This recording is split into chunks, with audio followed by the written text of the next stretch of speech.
क्या है, माता जी लोग कब तक पढ़ते थे हमारी पापा जी के ज़माने में। पहले अभी से करीब 35 साल पीछे चले जाएंगे, 40 साल पीछे। 10वीं 9वीं 9 तक 10 तक पढ़ाई करते थे। और जो जाता था 12वीं में, वो क्या करता था, 4-5 माता जी एक साथ जाते थे पढ़ने के लिए। गांव का एक माता जी नहीं जाएगी पढ़ने के लिए, और वो भी सालवार पहन के चेस्ट को ढक के जाएगा, क्योंकि माता जी का सबसे आकर्षित चीज़ वही है।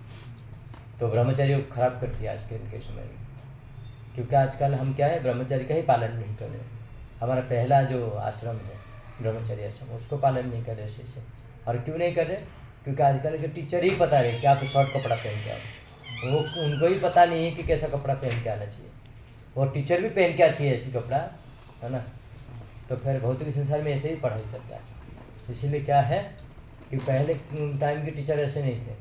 पहले टाइम के टीचर कैसे थे, पूरा सब कुछ पहन के आओ तभी आओ, नहीं तो क्या है, दूसरों के ऊपर, प्रभुजियों के ऊपर प्रभाव पड़ता है, लड़कों के ऊपर, है ना। इसलिए माता जी को ऐसे ही कपड़ा पहन के पहले स्कूल में जाते थे वो लोग, और आजकल वो है ही नहीं। इसीलिए क्या है, हम लोग नीचे गिर रहे, जिसकी वजह से ये जानना जरूरी है। जैसे आप ले सकते हैं कि साधु का काम क्या है। आजकल हमारा भारत में वो भेजा गया था चंद्रयान, हाँ, है ना। तो साइंटिस्ट को दूसरा काम करना पड़ता है। सरकार कितना सारा पैसा देता है, क्यों देता है? कि आप बस क्या करो, उसी में लगे रहो, रिसर्च करो और फिर भेजो। आपकी जो भी खर्चा है, जो भी है घर का, ये हम सब भरपाई करेंगे, उसको पैसा ही है। वैसे साधु को गृहस्थ आश्रम जो जानना जरूरी है। गृहस्थ आश्रम में आजकल जा रहे हैं ना लोग, पता ही नहीं है कि गृहस्थ आश्रम ही कैसा है, गृहस्थ आश्रम में हमें करना ही क्या है ना। और ब्रह्मचर्य का तो धज्जिया उड़ा के पहले से ही रख देते हैं। जैसे कहा गया ना, 4 आश्रम है हमारी। पहले क्या, ब्रह्मचर्य आश्रम, पहले से लेकर 25 साल तक। 25 साल तक क्या करना चाहिए आप लोग को? अपना कैरियर पे फोकस करना चाहिए। मुझे पढ़ाई अच्छा होना चाहिए, है ना।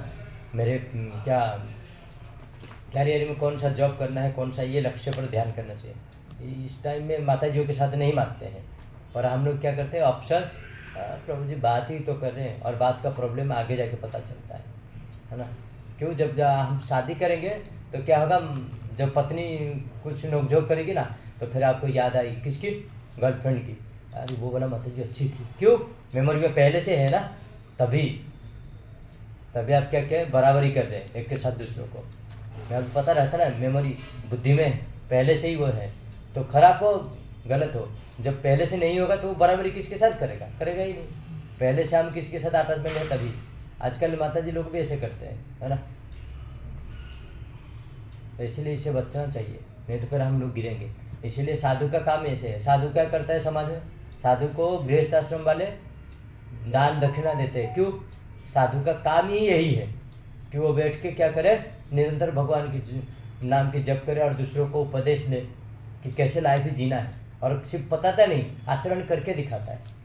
वो भी शांत रहता है, आचरण करता है, तभी जाके दूसरे सीखते हैं। और दूसरों के लिए, जैसे प्रभुपाद जी ने क्या किया, कि मैं अकेले नहीं जाऊंगा भगवत धाम, लेके ही जाऊंगा सबको, है ना। आप बोलोगे साधु को हम देंगे नहीं, हम साधु को क्यों देंगे? ये तो हटा कटा जवान है, इसको क्यों देंगे? आजकल कह रहे ना, इसको क्यों देना? अरे भाई नहीं देना तो मत दो ना। भीख मांगना क्या इतना आसान बात है? मांग के देखो ना आप, कोई मांगता ही नहीं है, और बोलते हैं कि क्यों मांग रहे हो, खुद करके नहीं खा सकता है। उसको पता है ना क्यों नहीं कर रहे, उसके लिए भगवान ने वही बनाया है, तो तुम वो मांग रहा है ना। और हम लोग क्या करते हैं,